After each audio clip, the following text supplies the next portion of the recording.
इथे एकच तिकीट आहे ना 3 ठिकाणी चालतं. पंच करता बघतो ते. हा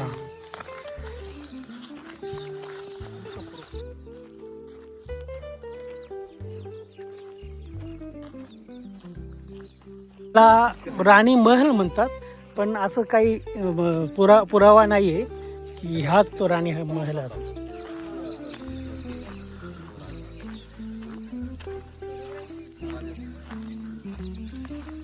हा लोटस महल आहे.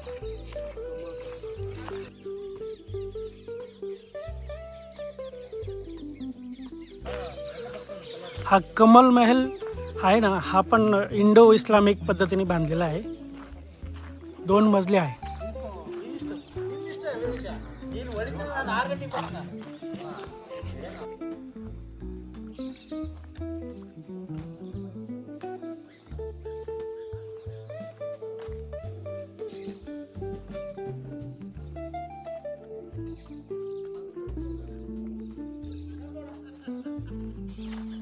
आता इकडं आपण ते एलिफंटचं काहीतरी राहण्याचं घर आहे, म्हणजे एलिफंट ठेवायचे, ते बघायला चाललोय. चला.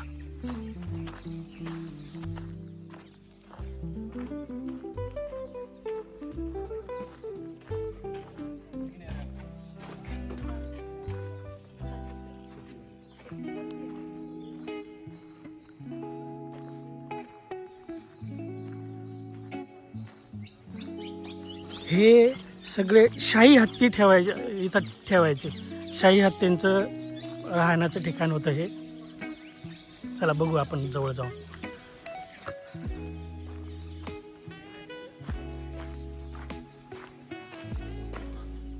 हे पण इंडो इस्लामिक पद्धतीने बांधलेलं आहे.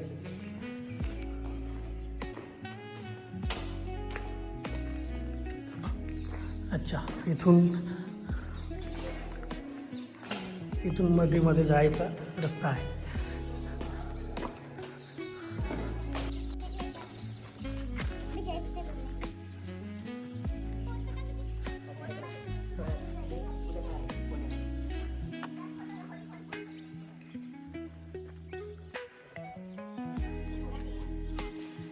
असं म्हणतात हत्ती ठेवलेला आहे. आणि अजून इथे माहिती दिली एकाने, हत्ती होते की हे कचेरी होती लोकांची, म्हणजे जे राजदरबारी काम करायचे त्यांची. नक्की काय ते माहिती नाही, पण आता हत्ती ठेवायची जागा म्हणून हिला प्रसिद्ध आहे.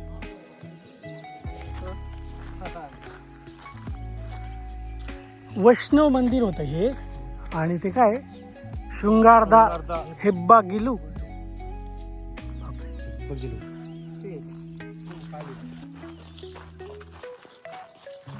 ही काय वाचतोय काय माहिती.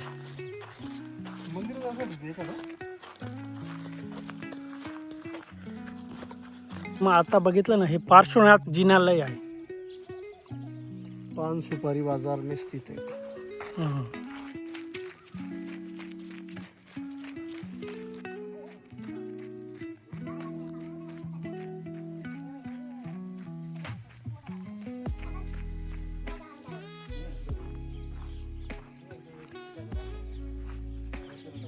विष्णू मंदिर आहे.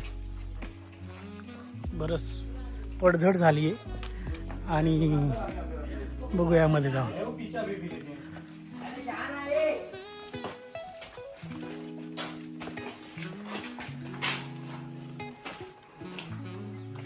क्या है भाई? टेंपल है विष्णू.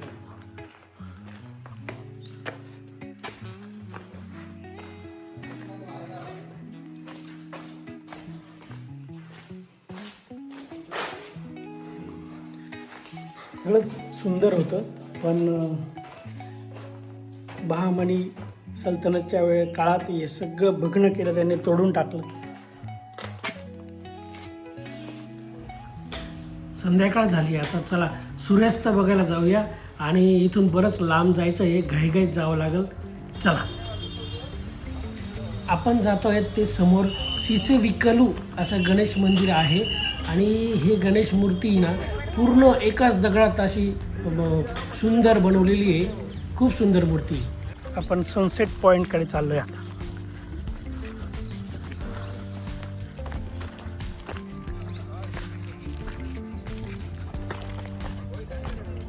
हे बघा सूर्य येतोय खाली. आपण पोचूया लवकर.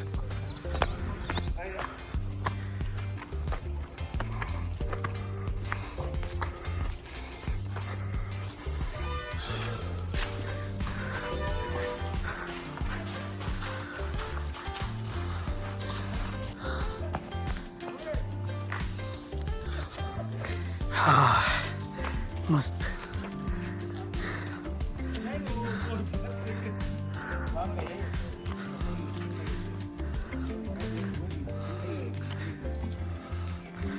आम्ही आता सनसेट पॉईंटला आलो आहोत, पण आहे ना सूर्य तिकडं झाकला गेलाय, काही दिसत नाही. आता धावपळ करत आलो, घामोघाम झालं.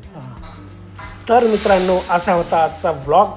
तुम्हाला हा व्लॉग आवडला असेल तर लाईक करा, सबस्क्राईब करा आणि चॅनलला फॉलो करा. धन्यवाद.